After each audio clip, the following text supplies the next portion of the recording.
যে পাশ থেকে আমরা চেপে দেওয়ার পরে আমরা কি করব, একটু বড় করে নিলাম। এখন আমি চাচ্ছি যে এই পজিশন এটাকে কাটবো, এই যে মাঝামাঝি থেকে কাটবো। হ্যাঁ, আচ্ছা, মাঝামাঝি কাটার জন্য দেখো খুব সহজে আমরা মাঝামাঝি কাটতে পারি। এখানে দেখো একটা কি আছে, ডাইরেক্ট সিলেকশন টুল আছে না, এই যে ডাইরেক্ট সিলেকশন টুল দিয়ে সিলেকশনটা বাদ দিলাম এবং ডাইরেক্ট সিলেকশন টুল দিয়ে উপরের অংশটা সিলেক্ট করে ডিলিট করে দিলাম।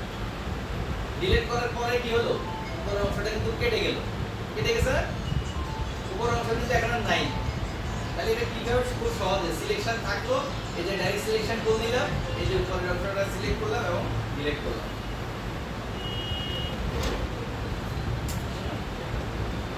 আমি তো বুঝতে পারলাম এটা ডিম পার্টি দিতে, তাহলে আমরা কি করলাম, এখান থেকে একটু বড় করে নিলাম স্ক্রিনটা, এবারে এইভাবে করে একটা টান দিলাম।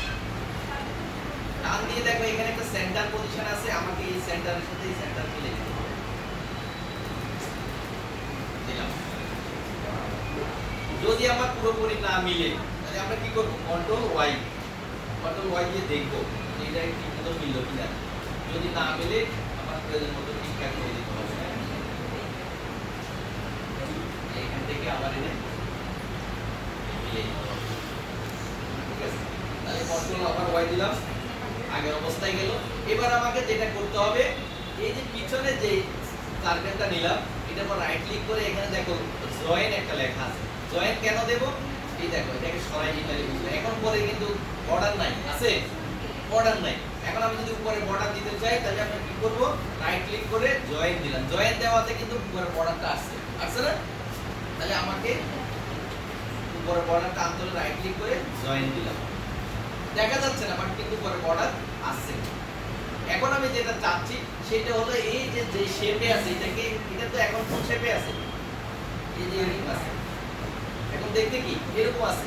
তো আমি চাচ্ছি এটা দিয়ে এটা উপরের এটা আনার উদ্দেশ্য হলো কি, এটাকে এই শেপে কেটে ফেলা, এটাকে এই শেপে কেটে ফেলা। তাহলে আমরা পুরোটা একসাথে সিলেক্ট করলাম। সিলেক্ট করার পরে এখানে দেখো কি আছে, একটা অপশন আছে, একটা হচ্ছে অ্যাড আর একটা আছে সাবট্রাক্ট ফ্রম শেপ এরিয়া। তাহলে আমরা কি করলাম, সাবট্রাক্ট ফ্রম শেপ এরিয়া দিলাম। তাতে কি হলো, পিছনের দিকে কেটে গেল, কন্ট্রোল জেড দিলাম। তারপরে এখানে কি আছে দেখো, সাবট্রাক্ট ইন্টারেক্ট শেপ এরিয়া। তাহলে কি হলো, মাঝের অংশটা কেটে গেল। এগুলা এক একটা কাজ আছে, আমরা পরবর্তী স্টেপ বাই স্টেপ দেখাচ্ছি। তাহলে এখানে কি করব, ডিভাইড দিলে কি হবে, বাইরে আবার একটা ভিতরে একটা বর্ডার চলে আসছে, কন্ট্রোল জেড দিলাম। তাহলে এত কিছু না দিয়ে আমরা কি করব, মাঝে যেটা আছে গ্রুপটা করে ফেললাম। আমরা গ্রুপ দেওয়াতে কি হলো, আমার এই বর্ডারটা চলে গেল, তাও কিন্তু হচ্ছে না। হ্যাঁ, তাহলে যেটা যে অবস্থায় আছে আমরা কি করলাম, মনে করি যেটা যে অবস্থায় শো করতেছে এই অবস্থায় রাখবো। রেখে আমাকে যেটা করতে হবে, এটাকে আমরা দুইটাকে সিলেক্ট করলাম একসাথে, এই যে স্ট্রোক কালারটা নাম করে দিলাম। ফিল কালারটা কি, আমরা জাস্ট ডিমের ভিতরে কুসুমের যে কালারটা থাকে, হ্যাঁ, ওরকম একটা হালকা একটা কালার দিয়ে কুসুম না, সরি ডিমের ফুল বডি, হ্যাঁ, এরকম একটা কালার দিয়ে দিলাম। এখন কিন্তু এটা দেখা যায় তোমাদের। আচ্ছা, আর একটু কালার বাড়াই দিই, কিছুদিনের পরে আমরা কালারটা কমাই দিই।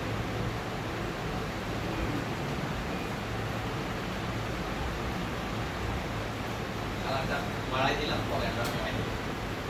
এখন দেখো এটার বর্ডারটা না থাকার কারণে কিন্তু এক হয়ে গেছে। হ্যাঁ, তাহলে আমরা এটা হালকা একটা বর্ডার দিয়ে দিলাম, যাতে যেন ওটা বুঝা যায় এখান থেকে বর্ডার গেছে।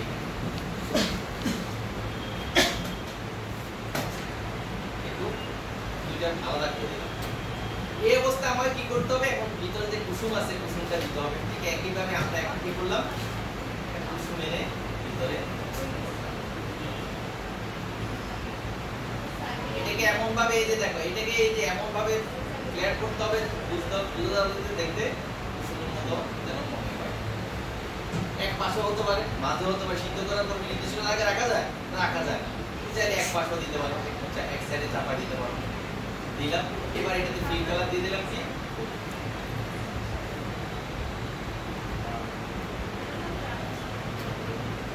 ঠিক আছে। এবার আমরা কি করলাম, এই যে কালারটা আছে ভিতরে, যে কালারটা দেখা যাচ্ছে এটা কালারটা হালকা করে দিলাম। আর একটু হালকা করে, হালকা করলেও মানে বুঝা যাবে। আর বাইরে যে লেয়ারটা দেখা যাচ্ছে এটা কালারটা একটু বানাই দিলাম। এখন আমি চাচ্ছি কি এই তিনটা যে অংশ আছে এখানে কয়টা লেয়ার, 1 2 3 তিনটা অংশ আছে, এটা তিনটাকে একসাথে করব, রাইট ক্লিক করে কি করলাম, গ্রুপ করলাম। এখন একটা অংশ আসছে, আমি এটাকে কি করলাম, একটু বাঁকা করে নিলাম, হালকা একটু বাঁকা করলাম। এখন আমি চাচ্ছি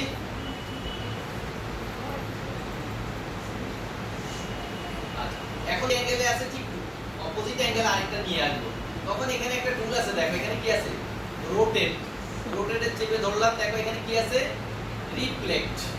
রিফ্লেক্টে ক্লিক করলাম এবং অল্টার ধরে এই ঠিক এটার পজিশনে যে জয়েন্ট আছে জয়েন্ট পজিশনে ক্লিক করলাম, এখানে প্রিভিউ দিয়ে দেখলাম যে কি হচ্ছে। দেখো প্রিভিউ দিলে দেখা যাচ্ছে কি এটা এইদিকে কপি হয়ে যাচ্ছে। তাহলে এখন কি দেব, ওকে দেব নাকি কপি দেব, কপি দিলাম। এখন দেখো একটা কপি তাতে হচ্ছে কি নিউটা কাটা শুরু করে একদম